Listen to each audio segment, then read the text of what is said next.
Voy a ver si puedo compartir el PowerPoint. Ujú, Vale. ujú. Creo que está bien, ¿no? Se puede ver sin Sí, problema, ¿no? se Ujú. ve bien, sí. Vale. Ujú.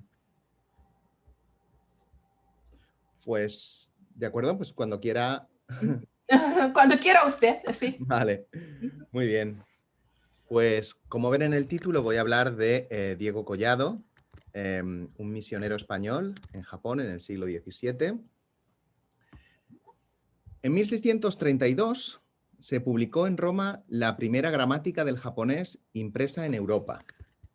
Es la Ars Grammaticae Japonicae Linguae del fraile dominico Diego Collado. Ese mismo año, también en las prensas de la Sacra Congregatio de Propaganda Fide, se imprimieron otras dos obras de Collado. Un diccionario latín, español, japonés y un manual bilingüe para confesores, en latín y en japonés. Su autor, este Diego Collado, es probablemente una de las figuras más interesantes del periodo que algunos han llamado el siglo cristiano y otros el siglo ibérico de Japón. Quizá no es tan conocido como otros misioneros de este periodo, como Francisco Javier, sobre todo, Baliñano, o Frois, o Joao Rodríguez, pero, sin embargo, la actividad de Collado fue decisiva en las relaciones de poder que se establecieron a principios del siglo XVII entre Japón, la monarquía hispánica y la curia romana. Voy a hablaros de estas dos vertientes de Collado, es decir, por un lado, del contexto político y religioso en el que se gestaron sus obras, y por otro lado, de los tres libros que componen su así llamada trilogía lingüística. No voy a aburrirles con muchos datos biográficos, así que solo voy a mencionar algunos que son importantes. Diego Collado nace en Miajadas, en Cáceres, en torno a 1587. Realiza sus estudios en Salamanca y se convierte pronto en fraile dominico. En el año 1610 sale como misionero hacia Filipinas y allí permanece hasta 1619. Ese año decide pasar a Japón, donde desde hacía algunos años se había prohibido el cristianismo y los misioneros estaban siendo perseguidos. En ese momento, cuando entra en Japón, solo quedaban allí 7 dominicos vivos, 4 en la cárcel y 3 viviendo clandestinamente. Durante el tiempo que Collado vivió en Japón, fue conocido por los misioneros especialmente por su extraordinario dominio de la lengua japonesa. Tenemos, por ejemplo, el testimonio de Jacinto Orfanell, que dice que apenas un año después de la llegada de Collado a Japón, el padre Fray Diego Collado está muy adelante en la lengua, tanto que confiesa ya a todo género de gente. Y según se da prisa, paréceme que dentro de poco me dejará a mí por popa, me dejará detrás, si somos vivos. Está tan contento en esta tierra que me parece que no trocaría, que no cambiaría su buena suerte por ninguna corona de emperador ni rey, ni por la tiara del sumo pontífice. Después de 3 años de actividades misioneras clandestinas, claro, en Nagasaki, vuelve a Europa, vuelve a Roma, como procurador de las 3 órdenes mendicantes que había en Japón, es decir, dominicos, franciscanos y agustinos. Y pasa los siguientes 10 años entre Roma y Madrid. En 1635 volvió a embarcarse hacia Filipinas con un buen número de dominicos, que llamaron los barbones o los barbudos, aparentemente tenían mucha barba, con el objetivo de revitalizar la misión de Japón pese a las prohibiciones. Después de varios años de esfuerzos que fueron en vano, Collado murió a bordo del barco que lo llevaba de nuevo a España.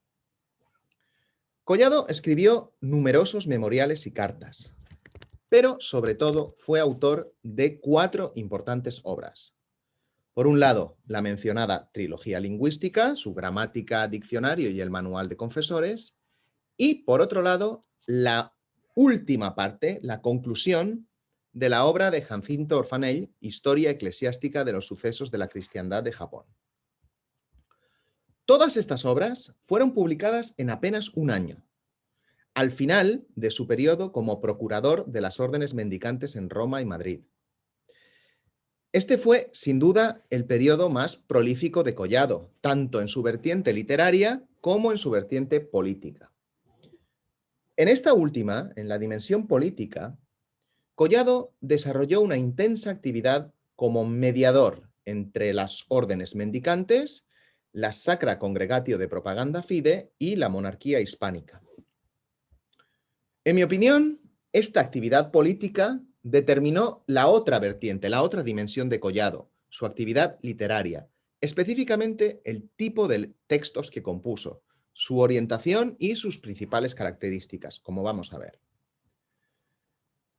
La razón por la cual Collado abandonó Japón y fue a Roma como procurador de las órdenes mendicantes, como hemos dicho, fue el malestar de esas tres órdenes por la actitud y el comportamiento de una cuarta, de los jesuitas, que pretendían monopolizar la misión en Japón. El papel de Collado en este enfrentamiento que hubo entre los mendicantes y los jesuitas lo resumió Charles Boxer, con esta expresión, que Collado se convirtió en el Stormy Petrel of the Mission. Algo así como que Collado estaba metido en todos los líos. Fue probablemente el autor más activo en esta polémica y sin duda el más agresivo, el más violento contra los jesuitas. En esta disputa, la Sacra Congregatio de Propaganda Fide, que hemos mencionado un par de veces, tuvo un papel fundamental. Esta congregación empezó a operar en Roma en el año 1622 y tenía el objetivo de centralizar el control de las misiones católicas. Este nuevo organismo fue visto inicialmente con desconfianza por la monarquía española, que ya disponía de sus propias instituciones, el Consejo de Indias y el Consejo de Portugal, para regular las misiones impulsadas por el imperio. Tenemos que recordar que en este momento Portugal, principios del primer tercio del siglo XVII, forma parte de la monarquía hispánica. Collado se reunió varias veces con el Papa y tuvo el apoyo de la congregación para terminar con los obstáculos de los jesuitas en Japón. Y viajó a continuación a Madrid para defender su postura ante Felipe IV. El rey convocó varias juntas para intentar resolver el problema, al mismo tiempo que Collado publicaba, a expensas de la congregación, un buen número de memoriales dirigidos al rey para aumentar la presión a los consejos e intentar que el monarca interviniera personalmente en esta cuestión. Leyendo estos memoriales podemos apreciar una especie, podríamos decir, de crescendo, es decir, tanto en la extensión de los textos, que se hacen cada vez más largos, en el número y el tipo de argumentos empleados y sobre todo en el tono, que es cada vez más agresivo, más violento contra los jesuitas. Este crescendo culmina en el más importante de estos memoriales. Compuesto en 1631, presentado al rey ese mismo año e impreso en 1633. Se trata del informe más detallado que Collado escribió y es un testimonio extraordinario sobre las misiones en Japón, porque por primera vez se hace un recuento detallado y sistemático, punto por punto, de todas las discrepancias entre los jesuitas y los mendicantes. Son 13 puntos dedicados a refutar otras tantas afirmaciones de los jesuitas que ellos aducían para sustentar su derecho al monopolio de la predicación en Japón. Vamos a centrarnos en una de ellas, que es especialmente dolorosa para Collado. Los jesuitas dicen que la compañía, los propios jesuitas, sabe mucho mejor que los mendicantes cómo convertir y evangelizar a los japoneses.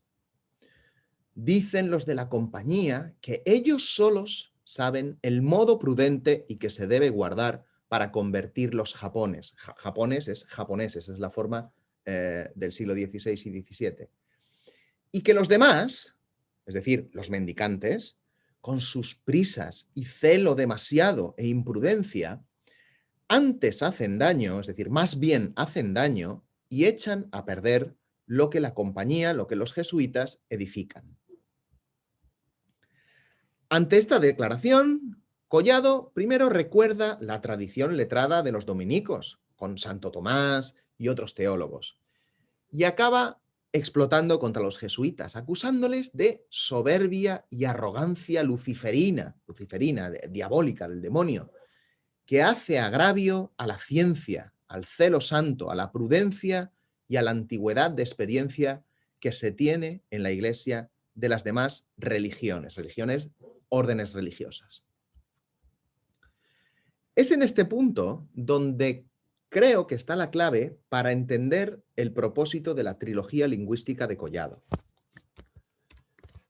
Los jesuitas ya habían publicado antes de Collado varias obras lingüísticas, entre ellas el Vocabulario da Língua do Japón, conocido como el Nippo Jisho de 1603, el Arte da Língua de Japón, es decir, una gramática de João Rodrigues, en 3 volúmenes, el Arte breve da Língua Japoa, del mismo Rodríguez, que es una versión resumida de la gramática anterior. Por su parte, Collado presenta sus 3 trabajos lingüísticos de 1632 como respuesta a una solicitud del Papa. Es decir, se presenta como una especie de texto oficial o sancionado frente a estas otras obras de los jesuitas.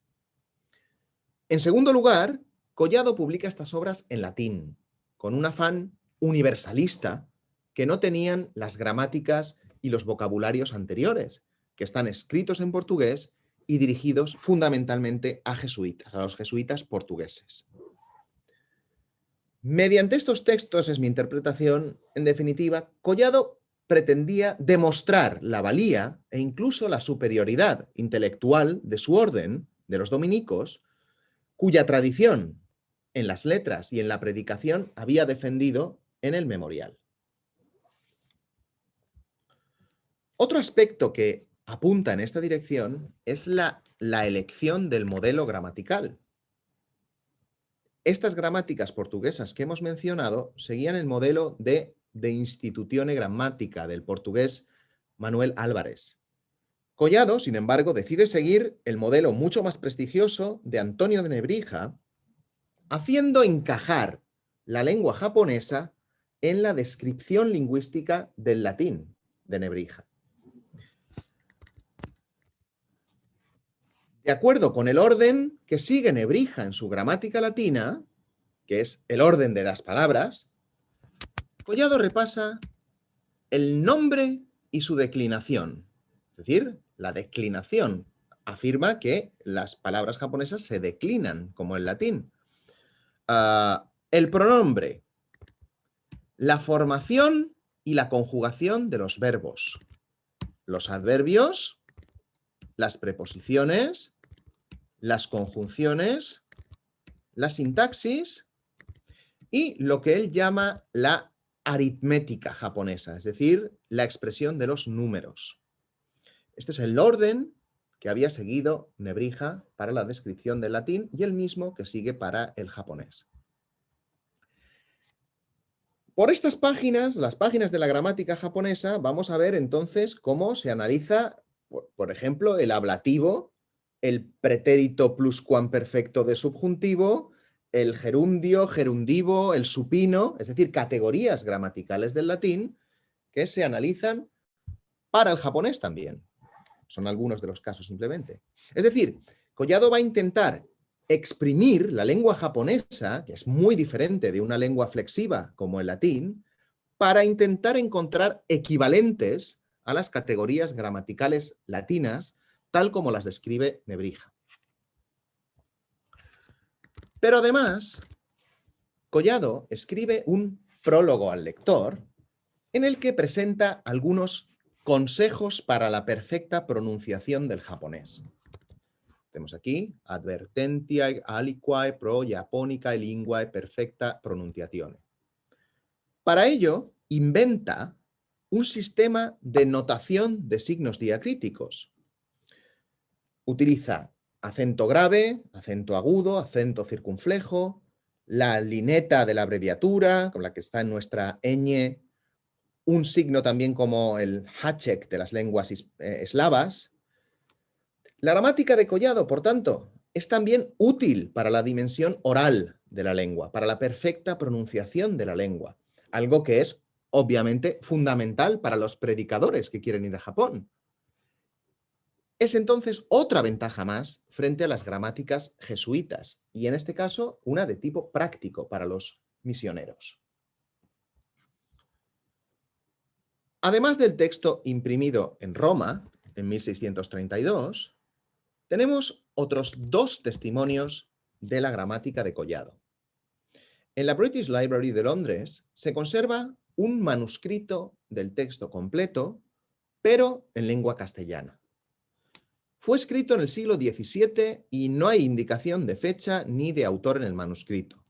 El título, como podéis ver, es Arte de lengua japona, el adjetivo que hemos visto, por las 8 partes de la oración, de acuerdo con el sistema de clasificación de Nebrija. Hay otro testimonio, otro manuscrito castellano también, de la gramática, también del siglo XVII, en la Biblioteca Apostólica Vaticana, que se titula Arte de lengua japona que irá por las partes de la oración. Conviene a saber nombre, pronombre, verbo, participio, adverbio, preposición, conjunción, interjección, sintaxis y cuentas, los números. También existe una traducción manuscrita del siglo XVII al italiano de esta gramática, que se conserva también en la Biblioteca Vaticana. Desgraciadamente se trata tan solo de un fragmento de 20 folios, que, como podéis ver, se encuentra en un estado de conservación lamentable por el óxido de la tinta. Así pues, la historia del texto de la gramática de Collado está compuesta por 3 testimonios manuscritos, 2 castellanos y 1 italiano, y un testimonio impreso en latín. Después de comparar el texto de todos estos testimonios, podemos concluir, primero, que Collado compuso, como era de esperar, primero la gramática en castellano, después la tradujo al latín. Segundo, las versiones castellanas manuscritas presentan un estadio primitivo del texto, anterior a la versión latina. Son copias de un borrador, de una versión previa.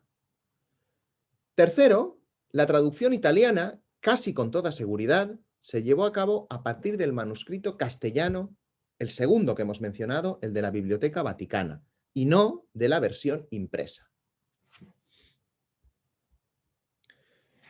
La comparación entre los manuscritos y la versión definitiva impresa permite extraer también otras conclusiones sobre el proceso de composición de la obra. El primero de ellos es que la gramática originalmente, en su versión castellana, no tenía prólogo y tampoco tenía este capítulo sobre la perfecta pronunciación del japonés.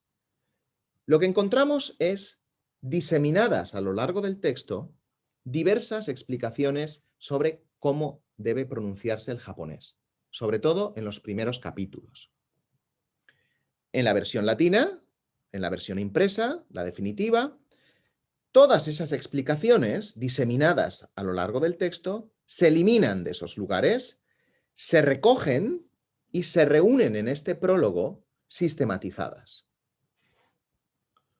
La segunda conclusión es que los manuscritos presentan un número muy alto de secciones y subsecciones, en un orden a veces algo confuso, no es fácil de entender estas diferentes secciones y subsecciones, que se simplifican y se racionalizan en la versión latina.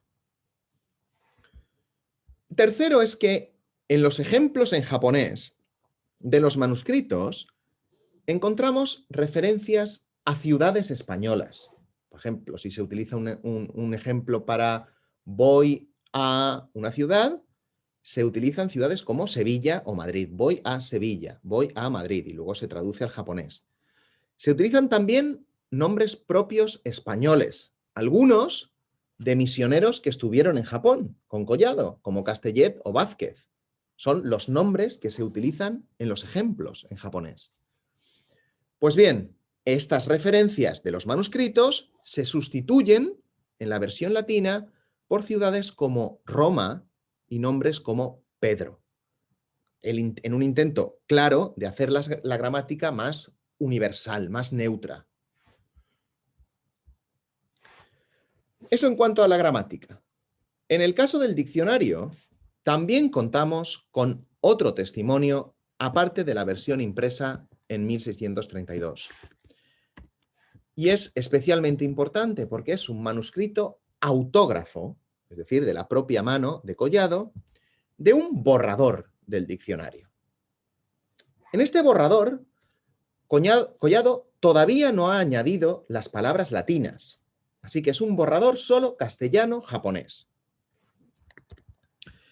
En el colofón, en la parte final del manuscrito, se lee: por orden de la Sagrada Congregación de Propaganda Fide, añadí a este vocabulario Japón los de la lengua latina.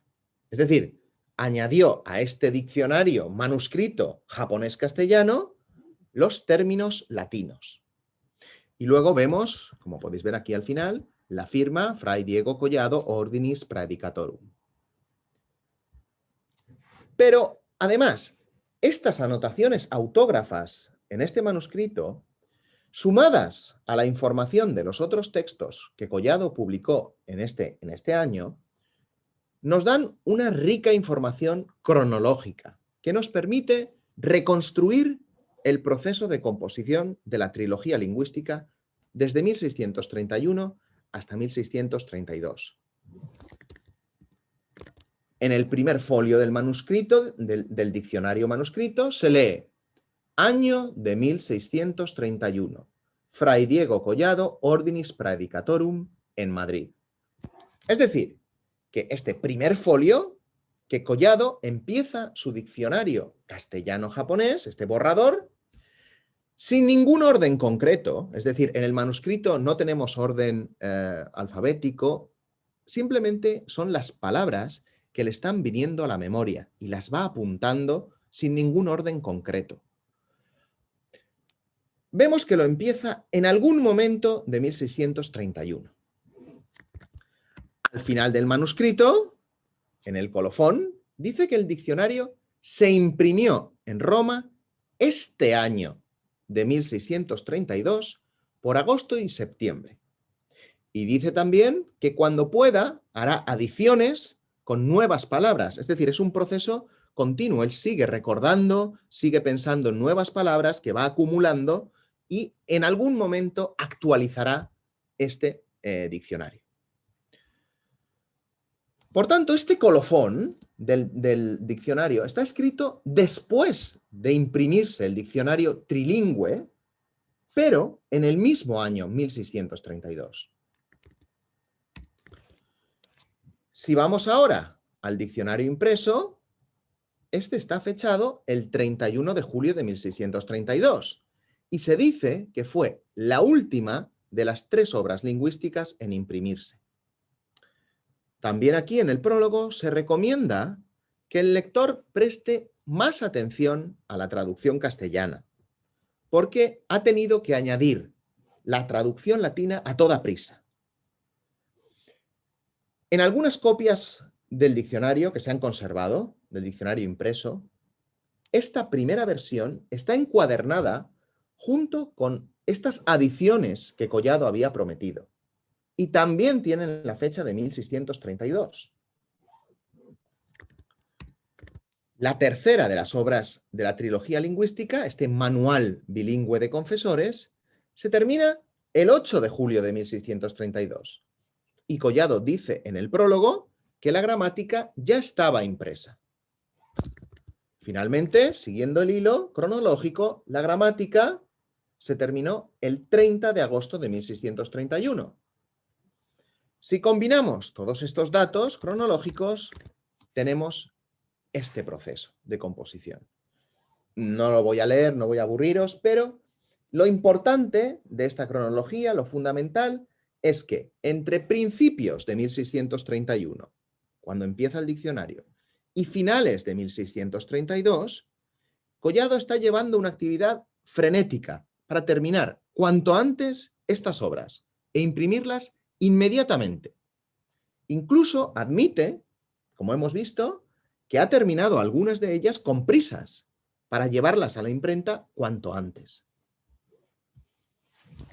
Si volvemos ahora al memorial de 1631, al que hemos visto antes, precisamente este periodo de 1631-1632 es un periodo de frenética actividad también política para Collado.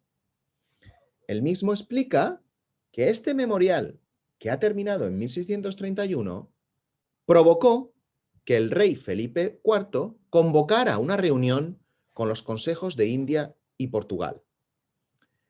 El rey finalmente decretó la libre entrada a Japón de todas las órdenes y el Papa publicó un breve en febrero de 1633 ratificando la decisión del rey. Es decir, Collado consiguió lo que se proponía. Así pues, y con esto termino ya, la publicación de la trilogía lingüística es la otra cara, el complemento de la actividad política que Collado estaba desarrollando en estos momentos en Roma y en Madrid, reflejada en sus memoriales. En el plano político, en la dimensión política, Collado logró sus objetivos, aunque por poco tiempo, porque unos pocos años más tarde, Japón expulsó a los últimos misioneros que quedaban, o los martirizó, y cerró el país. En las letras, sin embargo, el éxito de Collado fue mucho más duradero, porque su trilogía lingüística, estos 3 trabajos, solo fue sustituida por nuevos materiales sobre el japonés en las décadas centrales del siglo XIX. De tal manera que estos trabajos fueron los textos de referencia sobre la lengua japonesa en Europa durante más de 200 años. Muchas gracias. Muchísimas gracias por su interesante presentación, muy interesante. A ver, ¿alguien tiene alguna pregunta o comentario? ¿Dudas? ¿No? Es que yo tengo una pregunta. Usted mencionó una gramática escrita por los portugueses, una o algunas gramáticas escritas por los portugueses. Entonces, ¿cuándo se publicó la primera gramática escrita por los japoneses? ¿Y cuáles son las diferencias entre estas gramáticas? Una gramática escrita por un japonés, una gramática por un portugués y la de Collado. ¿Todos siguieron el modelo de la gramática latina? La tradición gramatical japonesa yo no la conozco en profundidad como para hacer comparaciones entre una tradición y la otra. Es decir, ya hay trabajos anteriores a estas obras de los misioneros españoles y portugueses y luego, sobre todo, a partir del periodo Edo, habrá obras compuestas por los japoneses con gramáticas más sistemáticas de la lengua y sobre todo con escritos sobre la escritura, que es lo que, más que la gramática, es un tema que parece interesar más. Sin embargo, no conozco lo suficiente la tradición gramatical japonesa, porque en parte también lleva un camino independiente de la española o de la hispánica, podemos decir. Es decir, no tiene estas gramáticas, no tienen una influencia importante en la tradición japonesa, la tradición autóctona japonesa, podríamos decir.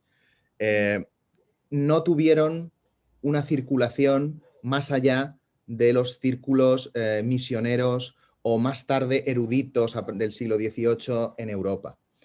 Sin embargo, en la tradición gramatical japonesa, sobre todo en el siglo XX, cuando empieza a estudiarse, siglo XIX, siglo XX, cuando empieza a estudiarse la historia del japonés, sí que los gramáticos japoneses vuelven a estas obras que proporcionan una información muy detallada, muy concreta, sobre aspectos de la lengua japonesa en el siglo XVI y XVII. Entonces, muchas veces más detallados que las propias obras lingüísticas de los japoneses. Es decir, que la importancia de estas obras fue posterior, cuando los lingüistas empezaron a estudiar de manera sistemática la historia de la lengua japonesa y volvieron a estas obras de los gramáticos españoles y portugueses. Pero en su momento no hubo comunicación entre una tradición lingüística o gramatical y la otra. Es decir, fue más una cuestión europea que propiamente japonesa. Los textos apenas tuvieron circulación aquí. Evidentemente, después del cierre del país, después se pierde el conocimiento que se había conseguido, sobre todo por parte de los jesuitas, que establecieron algunas escuelas de aprendizaje de latín o de portugués. Todo eso se perdió. Es decir, estas obras ni siquiera había quien las entendiese a partir del periodo Edo, cuando se cierra Japón. Y estando en Japón, ¿cómo puede conseguir los manuscritos y los datos antiguos? ¿Cómo se consigue? Bueno, pues viajando a Europa. Eso. ¿Ah, sí? Claro. Sí, efectivamente. Claro, aquí de todas maneras, precisamente en la universidad en la que trabajo, en la Universidad Sofía, aquí hay la biblioteca más importante sobre esta cuestión de Japón, la Kiristan Bunko. Es decir, la Universidad Sofía es una universidad fundada por jesuitas, entonces tiene una biblioteca muy importante precisamente sobre este periodo, sobre la presencia de los misioneros ibéricos en Japón. Entonces, hay muchos documentos del siglo XVI, del siglo XVII, que se donaron por parte de eruditos en el siglo XIX y en el siglo XX y se reunieron en esta biblioteca. Entonces, por un lado, hay una gran cantidad de fuentes primarias. Por otro lado, también en cuanto a fuentes secundarias, es el lugar más donde más se pueden encontrar, el más rico en fuentes secundarias sobre este tema. Pero claro, en este caso, por ejemplo, manuscritos que se conservan en bibliotecas europeas, no hay más remedio que viajar allí o pedir reproducciones, claro. Entonces, es el caso, por ejemplo, de la Biblioteca Vaticana, que ha facilitado reproducciones, y en el caso de la British Library, pues claro, se puede acceder sin grandes problemas. Y por otra parte, soy cristiana y es lamentable que Corea está bastante cristianizada, pero Japón es el país menos cristianizado en Asia, ¿no? ¿Por qué será así? Porque empezó primero en Japón, mucho antes que en Corea. ¿Por qué los japoneses resisten al cristianismo? Sí, efectivamente. Bueno, la explicación está en este sakoku, que es como se dice en japonés, es decir, el cierre del país.